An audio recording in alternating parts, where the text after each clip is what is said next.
Millionaire marries a fake bride for his dying mom, but her rule shocks the whole family. Hello, everyone. Before we begin today's story, I have a small favor to ask. Please hit subscribe and turn on the notification bell so you never miss our channel's new videos. It is quick, free, and the best way to support us in bringing you more dramatic stories. Your support means the world to us. Where are you watching from? Drop your city or country in the comments below. Thank you very much. Now, let us return to our main character. The quiet hum of hospital machines filled the sterile air. Ethan Cole stood by the window of his mother's private suite, his reflection framed by the cold gray light of a San Francisco morning. He was 34, one of the city's youngest self-made millionaires, yet he looked utterly powerless now. The woman lying in the bed behind him had once been the center of his world, his anchor, his reason for building everything he had. "Ethan," her voice came weak, fragile, a breath more than a word. He turned quickly, forcing a calm smile. "I am here, Mom." Her hand trembled as she reached for his. "Before I go, I just want one thing. I want to see you married. I want to know someone will love you when I am gone." The request struck him like a knife. Married. The word still tasted bitter after the betrayal of his ex-fiancée, the woman who had loved his money more than his heart. Ethan looked away, jaw tight. "Mom, you should rest. We can talk about this later." But she shook her head gently. "Later is not promised, sweetheart." A tear slipped down her cheek, tracing the pale lines of time. "Promise me you will not be alone." He squeezed her hand, his throat tightening. "I promise," he whispered, though he did not yet know how he would keep that promise. 2 days later, the sound of rain echoed through the glass walls of Cole Industries. In his office, Ethan leaned against his desk, staring at the city lights blurred by the storm. His assistant, Martin, hesitated in the doorway. "Sir, the agency sent over a few candidates, all discreet, all signed NDAs." Ethan's eyes were cold. "I am not looking for love, Martin. I am looking for a performance." He picked up a folder and flipped it open. The photo inside showed a young woman with chestnut hair, simple clothes, and eyes that seemed to carry the weight of someone who had seen too much and given too much. Her name was Lila Hart. "Background?" Ethan asked. "Waitress. Works nights at a diner. College dropout. Clean record. Family, just a younger brother. Heart condition. She needs money for his surgery." Ethan stared at the photo longer than he meant to. Something about her gaze, steady, proud, unafraid, made him pause. He closed the folder. "Arrange a meeting. Tonight." Hours later, the rain still fell when Lila stepped into the dimly lit restaurant Ethan had chosen. She looked out of place among the crystal glasses and linen napkins, clutching a worn purse like a shield. Her voice trembled slightly when she spoke. "Mr. Cole, your assistant said you wanted to see me?" Ethan gestured for her to sit. "I will be direct, Miss Hart. My mother is dying. Her last wish is to see me married. I need someone who can play the role of a loving wife for a few months. In return, you will receive $200,000, enough to pay for your brother's surgery and more."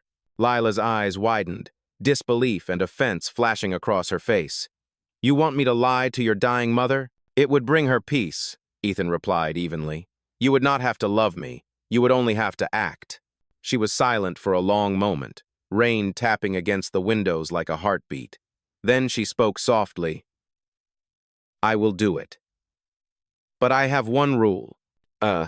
Ethan raised an eyebrow. "A rule?" She met his gaze without fear. "You will not lie to your mother about anything else. Not about who I am, not about what you feel. If she asks, you tell the truth." He almost laughed. "The truth hurts, Miss Hart." Lila stood, her voice calm but firm. "So does pretending." For the first time in years, Ethan had no answer. The storm outside raged on, and something in his chest shifted. A feeling he had buried long ago began to stir. The following morning, the rain had cleared, leaving the streets of San Francisco washed clean and glistening under a pale Sunday. Ethan Cole walked into his company headquarters, his expression composed but distant. Inside, the deal with Lila Hart had already been finalized. The legal papers were signed, the bank transfer scheduled, and an agreement of silence bound them both. Yet something about her words the night before, "So does pretending," kept echoing in his head. For a man who had built empires on precision and control, this was the first time a deal felt strangely uncertain. At that very moment, Lila stood in her small apartment, packing a modest suitcase. The morning light filtered through cracked blinds, landing on the worn photograph of her younger brother, Owen, lying in a hospital bed, smiling bravely despite the tubes attached to his arms. She tucked the photo into her bag and whispered, "Hold on a little longer, okay?" Her best friend, Carla, leaned against the doorframe, arms crossed. "You are really going to do this? Pretend to be his wife?" Lila nodded quietly. "For Owen, for his surgery, I do not have another choice." Carla exhaled and gave a sad smile. "Just promise me one thing, do not fall for him." Lila almost laughed. "A man like Ethan Cole? Trust me, that will not be a problem." By noon, a black luxury car stopped in front of her building. The driver opened the door, silent and professional. Lila took one last look at her neighborhood, the cracked pavement, the diner sign flickering across the street, and climbed inside. The car pulled away, merging into the rhythm of the city that had never noticed her until today. When they reached the Cole family estate, her breath caught. The mansion stood on the edge of the Pacific cliffs, all glass and white stone, overlooking miles of rolling blue. It felt like another world. Ethan was waiting at the entrance, dressed sharply in a charcoal suit, every line of him cut from confidence and control. He studied her outfit, a simple cream dress and flats, and said evenly, "You will need something more formal. The fitting is this afternoon." Lila's fingers tightened on her purse. "I did not come here to play princess, Mr. Cole." He met her gaze, tone unreadable. "You came here to convince my mother that her son is happy. That includes looking the part." Inside, the mansion was spotless, almost sterile. Not a single photo hung on the walls, only art pieces chosen for value, not meaning. Lila felt the weight of silence pressing down. In the living room, an older woman with gentle eyes sat in a wheelchair near the window. Her hair was thin, her skin pale, but her smile, soft and warm, cut through the coldness of the house. "Mom," Ethan said, kneeling beside her, "this is Lila, my wife." Lila froze for half a second. The word wife sounded heavier than she expected, but she forced a smile and stepped forward. "It is very nice to meet you, Mrs. Cole." The older woman reached for her hand, her grip surprisingly firm. "Please, call me Grace. You are even more beautiful than Ethan described." Lila's eyes flicked to Ethan, startled, but he was already looking away. Grace gestured toward the garden. "Ethan told me you love flowers. Come, walk with me." For the next hour, Lila pushed her wheelchair along the stone path, lined with roses and lavender. Grace spoke softly, asking about Lila's childhood, her parents, the little things she loved. Lila answered as honestly as she could without breaking her own rule. When Grace laughed at one of her stories, Lila felt something tighten in her chest. It had been years since anyone had listened to her with such kindness. From the terrace above, Ethan watched them in silence. The wind caught strands of Lila's hair, sunlight glinting off her simple silver earrings. For reasons he could not explain, he felt his chest grow heavy. This was supposed to be a transaction, nothing more. That evening, the seamstress arrived with gowns and jewelry. The mansion buzzed with preparation for a small engagement dinner Grace insisted on hosting that weekend. Lila stood before the mirror in a pale blue dress, the silk cool against her skin. Ethan entered without knocking. For a moment, he said nothing. His gaze softened, almost imperceptibly. "You clean up well," he said finally. Lila arched an eyebrow. "You sound surprised." He shrugged lightly. "You are different from the women I usually meet." She met his eyes in the mirror. "Maybe you have been meeting the wrong kind of women." The corner of his mouth twitched, but he said nothing more. When he left, Lila exhaled, unsure whether to feel triumphant or nervous. Later that night, she found herself sitting alone on the balcony outside her room, the ocean whispering below. For the first time, the magnitude of what she had agreed to began to sink in. She was living under the same roof as a man who could buy and sell entire companies, pretending to be his wife to comfort a dying mother. And yet, beneath all the lies, there was something in Ethan's eyes that did not match his reputation. Something wounded, something human. Down the hall, Ethan stood by his study window, looking out into the night. The deal was set. The lie was in motion. But somehow, as he remembered her words, "You will not lie to your mother about anything else," he could not shake the feeling that this time he was not the one in control. The morning of the rehearsal came with a cool ocean breeze drifting through the open windows of the Cole estate. The house that once felt silent and hollow now hummed with quiet movement maids arranging flowers, a chef preparing breakfast, the faint clatter of silverware echoing down the marble hallway. Lila Hart sat at the long dining table, her hands wrapped around a cup of tea that was already growing cold. She had not slept much. Every time she closed her eyes, she saw Grace's kind smile and remembered the way the older woman had said, "You bring light into this house." Across the table, Ethan read through a stack of legal documents. The morning sunlight carved sharp lines along his jaw, highlighting the exhaustion he tried so hard to hide. "You will be meeting some relatives today," he said without looking up. "My aunt, my cousin, and a few board members who pretend to be family when it suits them. They will test you. They always do." Lila nodded slowly. "And what am I supposed to say when they ask about us?" He finally looked at her. "You tell them what they need to hear, that we met, that we fell in love, that my mother wanted a small wedding because of her health. Keep it simple." She tilted her head. "And if they ask for details? First date? First kiss?" His lips curved faintly, though not into a smile. "Then you improvise. You seem good at that."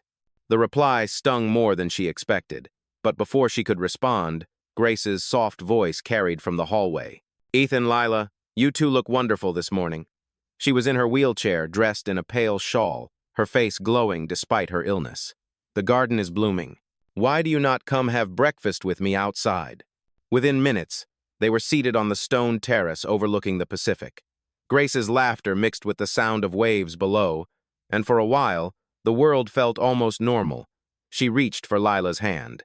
"You remind me of myself when I was young," she said warmly. "Ethan's father used to tease that I smiled too much for someone living in a man's world." Lila smiled softly. "Then maybe that is why Ethan is strong. He had your example." "Oh." Grace's eyes glistened. "You are good for him. He needs someone who reminds him of what matters." Ethan turned away, pretending to adjust his coffee cup, but Lila saw the way his shoulders tensed. For a man who controlled billion-dollar mergers, he suddenly looked like a boy who did not know how to answer love. By afternoon, the rehearsal guests began arriving. Luxury cars lined the driveway, and the estate filled with polite laughter and whispers. Lila followed Ethan through the crowd, her arm looped through his as he introduced her to one polished stranger after another. Every smile felt like a test, every handshake a silent judgment. Then came Ava, Ethan's cousin. She was elegant, confident, and dangerously perceptive. "So, you are the woman who finally tamed our Ethan," she said with a smile that did not reach her eyes. "How did you two meet again?" Ethan opened his mouth, but Lila spoke first. "At the hospital cafe. He spilled coffee on my jacket and offered to replace it. I said yes, only if he would sit and talk to me instead." Ava's eyebrow arched. "Charming. And what did you talk about?" Lila smiled gently. "Books, mostly. He reads more than people think." A few guests chuckled, and Ava nodded slowly, her expression unreadable. "Interesting. I will have to test that someday." She drifted away, leaving behind a faint trail of suspicion in her wake. As the crowd moved toward the ballroom for dinner, Ethan leaned closer. "You are quick on your feet," he murmured. "That story almost sounded real." Lila looked at him steadily. "Maybe it was closer to the truth than you think." That night, after the last guest had left, the house grew quiet again. Grace had retired early, her health fragile after the long day. Lila stepped into the hallway, still wearing her evening gown, her hair falling loose over her shoulders. She found Ethan standing by the grand piano, staring at an old family photograph, a younger Grace, her husband, and a small boy with dark eyes. He did not notice her at first. "I was 9 when he died," he said quietly. "Heart attack. My mother never stopped believing he was still watching over us.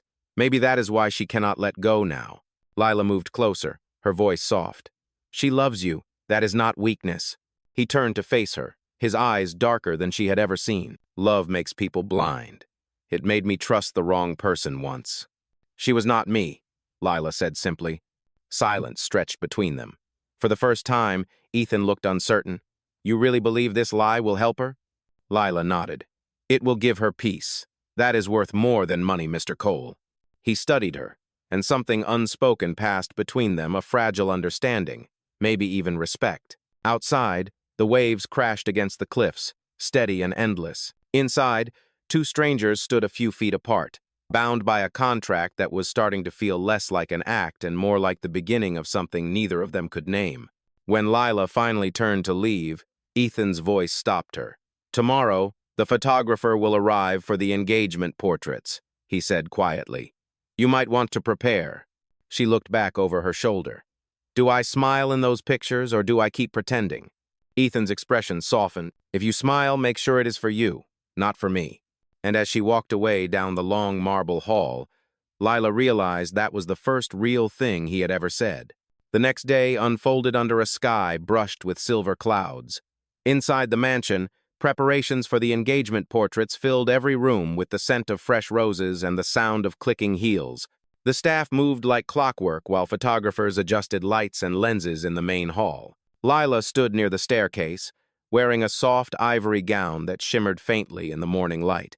Her hair was pinned back simply, a few loose strands framing her face.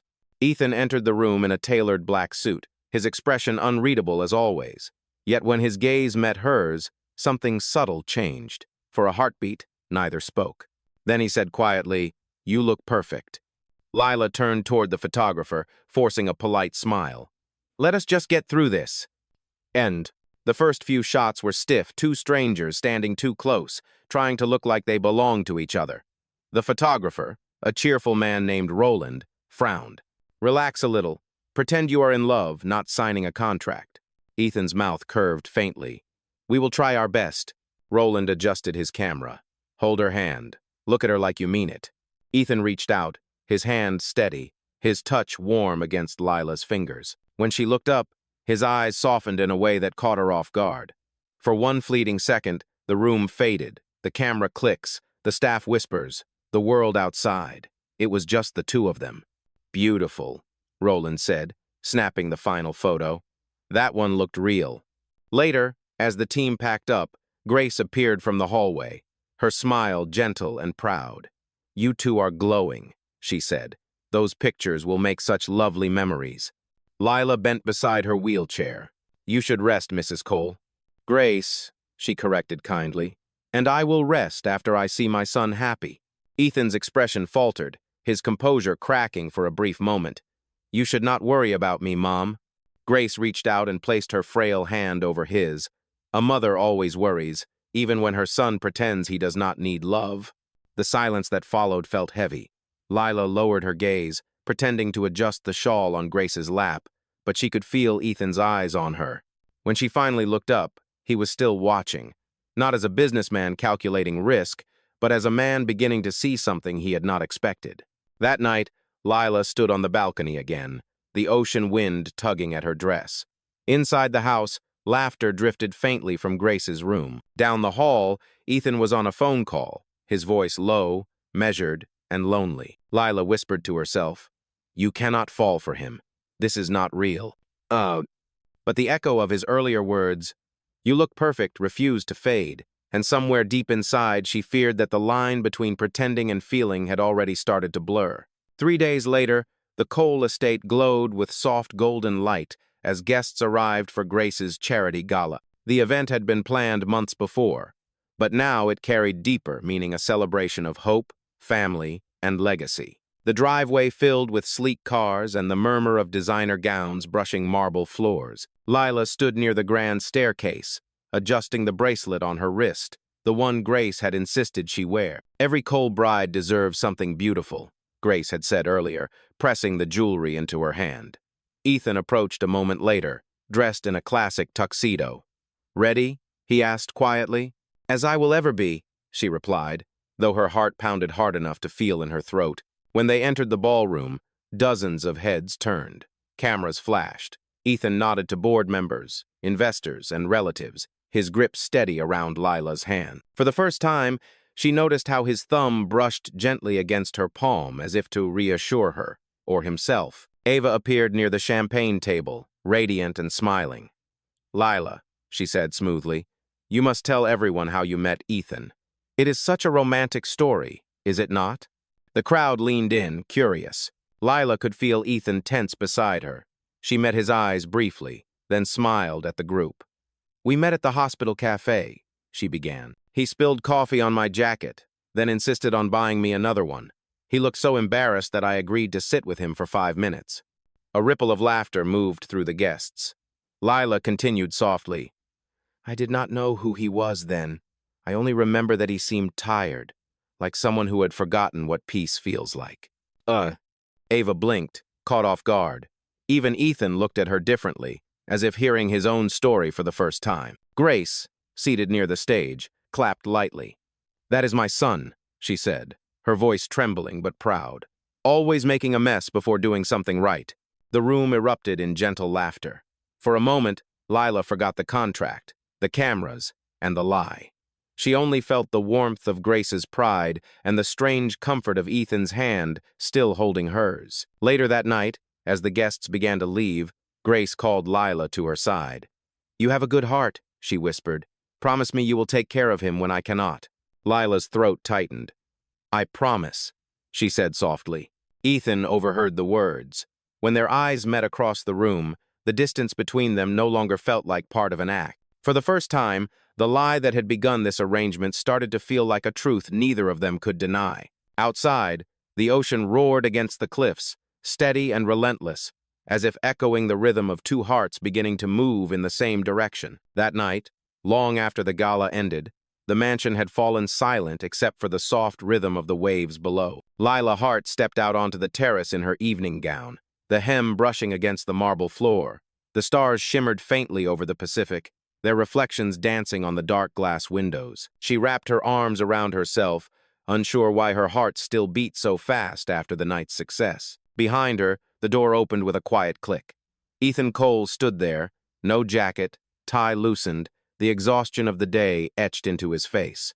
You should be resting, he said. It has been a long day. She turned, smiling faintly. So should you. You spent all evening pretending you were having the time of your life. He leaned on the railing beside her, his voice low. It is what I do best pretend. For a long moment, neither spoke. The ocean wind carried the scent of salt and roses from the garden below. Then Lila said softly, Your mother looked so happy tonight. You gave her something to hold on to. Ethan's expression changed, the coldness softening into something more fragile. I owe her everything. After my father died, she built this company from the ground up so I could inherit it, but I was never the son she wanted, too busy proving myself to feel anything. Lila studied him quietly. Maybe she just wanted you to stop fighting ghosts.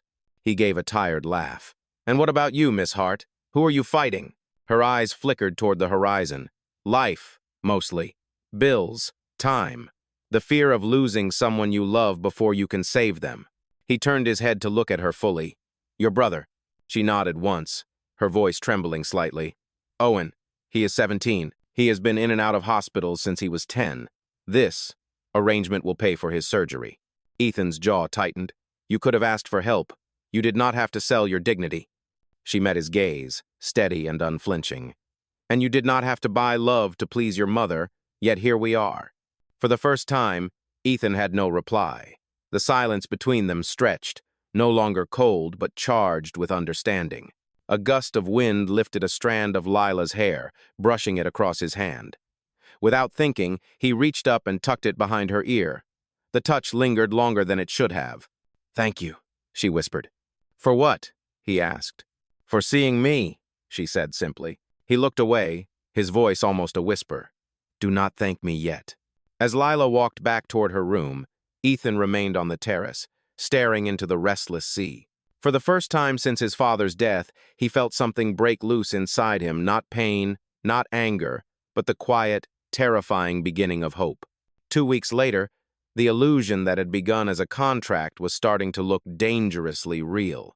Lila Hart had become part of the Cole household routine: breakfast with Grace, afternoon walks in the garden, quiet dinners where Ethan sometimes forgot she was not really his wife.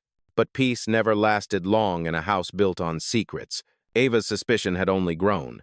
She watched Lila with polite smiles that hid sharp intent. One afternoon, while Ethan was away at a board meeting, Ava appeared at Lila's door holding a glass of wine and a look that could cut glass. You have done well, she said sweetly. Everyone believes your little love story, even Aunt Grace. But tell me something, dear, how much is he paying you? Lila's chest tightened, but her voice stayed calm. I am not for sale. Ava laughed softly. Everyone is. Some for money, some for power, some for guilt. You, I think, are here for all three. She placed the glass down and leaned closer. I will find out the truth, and when I do, not even Ethan will be able to save you. That evening, Ethan returned to find Lila quiet and distant. When he asked what was wrong, she shook her head. Nothing, just tired. But Ava was not finished. The next morning, she called a private investigator. Within days, she held a manila folder containing everything Lila's bank transfer, the signed confidentiality contract, even the clause about Grace's illness. At the next family brunch, Ava waited until everyone was seated. Grace smiled warmly from her wheelchair. Ethan poured coffee, and Lila reached for a croissant. That was when Ava's voice cut through the chatter. I wonder, she said lightly, how long a fake marriage can stay secret. She dropped the folder onto the table. The papers spilled open signatures, payment details, every lie laid bare. Grace's face drained of color. Ethan, tell me this is not true. Ethan's hands froze. Lila felt the world tilt beneath her. Before she could speak, Grace's body trembled, her cup shattering on the floor. The old woman collapsed forward, gasping for breath. Mom! Ethan shouted, rushing to her side as chaos erupted. Lila's heart pounded in her chest. The truth was out, and everything they had built, real or not, was falling apart. The sound of sirens filled the Cole estate as paramedics rushed Grace to the hospital. Ethan Cole followed the stretcher, his hand gripping his mother's cold fingers while his world unraveled around him. Behind him, Lila stood frozen in the hallway, her face pale, her heart breaking. She wanted to run to him, to explain, but his voice stopped her like a wall of ice. Do not, he said without looking back. You have done enough. The words cut deeper than she expected. Lila could only watch as he disappeared through the hospital doors, the red and blue lights flashing against the rain-soaked pavement. Hours passed. Grace was stabilized but unconscious. Ethan sat beside her bed, staring at the machines that kept her alive. The contract papers Ava had exposed still echoed in his mind the signature that proved his worst fear. Every word Lila had spoken, every smile, every glance, was it all part of the lie? Martin, his assistant, entered quietly. Sir, Miss Hart is outside. She has been waiting since the ambulance arrived. Ethan did not look up. Tell her to leave. I do not want to see her. Outside, Lila sat alone on a hospital bench, rain dripping from the roof above. Her hands trembled around a paper cup of coffee gone cold. When she saw Martin, she stood quickly. How is she? She is stable, Martin said softly. But Ethan, he hesitated. He blames you. Tears welled in Lila's eyes. I never lied to her. I promised her peace, and I meant it. Martin nodded with quiet sympathy. Sometimes truth comes too late. When Lila returned to the mansion that night, the house felt hollow again. The servants avoided her eyes. Her suitcase waited by the door, already packed. A single envelope lay on the table, her final payment enclosed. She opened it and saw Ethan's handwriting at the bottom of a note. This was a mistake. Do not contact me again. Her knees weakened, but she held back her tears. She picked up her old silver ring and whispered, You kept your word, Lila. You told the truth. Then she walked out into the rain, leaving behind the house where love had almost become real. Weeks passed. The headlines about the Cole scandal faded, replaced by new gossip and fresher news. But for Ethan Cole, silence was louder than the noise. He spent every day at the hospital, waiting for Grace to wake. Her heart was weak, her body frail, yet she still clung to life as if she had unfinished business.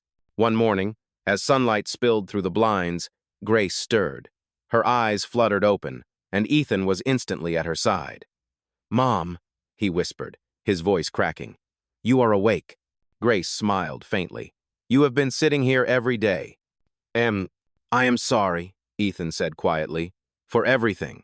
She studied his face, tired but tender. I know what happened. Ava came to see me before I lost consciousness. She said cruel things, but I could see the truth in your eyes long before that. Ethan swallowed hard. I thought I was protecting you. Grace reached for his hand. You were protecting your pride. Lila was the only one who ever saw past your armor. Do not let guilt destroy what honesty could still heal. Her words struck him like a mirror breaking. By the time she drifted back to sleep, he knew what he had to do. A week later, Ethan stood in front of a modest community hospital in the lower district of the city. The Silver Promise Foundation, his mother's new charity, had just been announced publicly in her honor. He stepped through the glass doors and found Lila Hart in the children's ward, reading to a young boy with a bandaged chest. Owen looked healthier, his smile bright. When Lila noticed Ethan, her voice faltered. She closed the storybook and stood. "What are you doing here?" He hesitated, holding a small box in his hand. "You once told me the truth hurts less than pretending. I finally understand what you meant." Lila's eyes glistened. "It is too late for apologies, Ethan." He shook his head. "This is not about apologies. It is about doing what is right." He opened the box. Inside was the silver ring she had once worn, the one she thought she had lost. Its crack had been repaired, the band shining new again. "I had it restored," he said.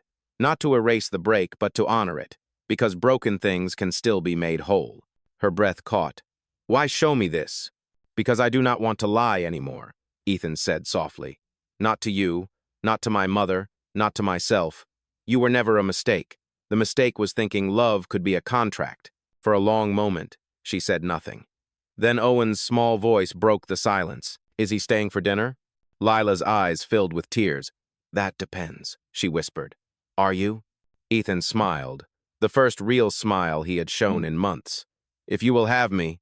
The boy grinned and ran to the next room, leaving them alone. Ethan reached for her hand, the silver ring resting between their palms.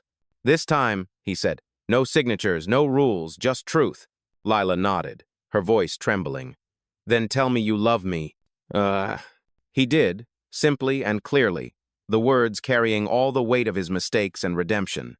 Months later, under the same ocean sky, they stood together at the dedication ceremony for the Silver Promise Foundation. Grace, frail but smiling, cut the ribbon while cameras flashed. When she turned to her son and his wife, her voice was steady. "You kept your promises." Ethan looked at Lila, the repaired ring glinting in the sunlight, and whispered, "This time, forever." And for the first time, the truth did not hurt it healed.